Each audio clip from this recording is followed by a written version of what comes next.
আসসালামু আলাইকুম, কেমন আছেন সবাই? হাজির হলাম একটি পেইন্টিং ভিডিও নিয়ে। ছবি আঁকতে আঁকতে কিছু কথা আপনাদের সাথে শেয়ার করব। আশা করি আজকের ভিডিওটা আপনাদের ভালো লাগবে, তাই ভিডিওটা শেষ পর্যন্ত দেখার অনুরোধ রইল। তবে চলুন শুরু করা যাক। মানুষ কখনো ভাবনার বাইরে যেতে পারে না।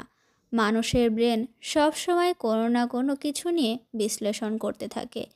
তারপর বিশ্লেষিত তথ্য থেকে খুব দ্রুত প্রক্রিয়া করে একটা সিদ্ধান্ত নেয়। যদি তাই না হতো, তাহলে আপনি কোনো সড়ক দিয়ে হাঁটতে হাঁটতে সামনে নদী পেলে নদীর মধ্যে গিয়েও হাঁটতে থাকতাম। মস্তিষ্ক সিগন্যাল দেয় বলেই আমাদের সম্পূর্ণ অঙ্গ প্রত্যঙ্গ সেই অনুযায়ী কাজ করে। তেমনিভাবে হাঁটতে হাঁটতে যখন পেছন থেকে বাস বা কোনো গাড়ির হর্ন শুনতে পাই, তাৎক্ষণিকভাবে আমরা তাকে সাইড দিয়ে নিজেকে নিরাপদ দূরত্বে সরিয়ে নিই। আবার সারাদিনের কথাবার্তায় অন্য কেউ কিছু জিজ্ঞেস করলে সাথে সাথে তার প্রাসঙ্গিক উত্তরটাই আমরা দিয়ে ফেলি। আবার এরকম উত্তর দিতে গেলেও মস্তিষ্ককে চিন্তা করতে হয়। আমরা ঘুমের মধ্যে থাকলেও মস্তিষ্ক কাজ করে তার সমস্ত শরীরকে চালায়। ভাবনাগুলো ঘুমের মধ্যে প্রসেস হতে থাকে।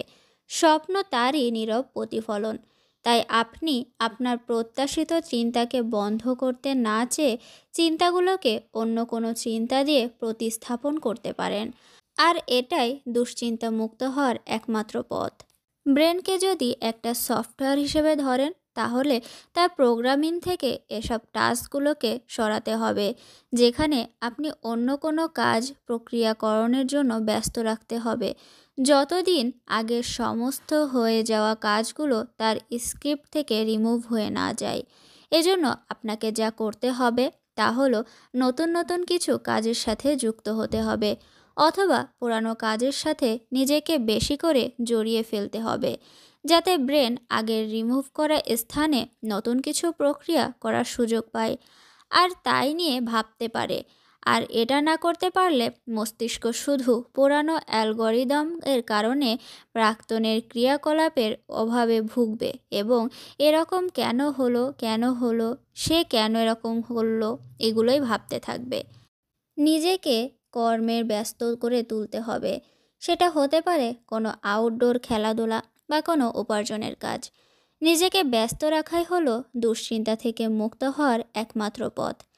এই তো কথা বলতে বলতে আমার পেইন্টিংটাও প্রায় শেষের পথে।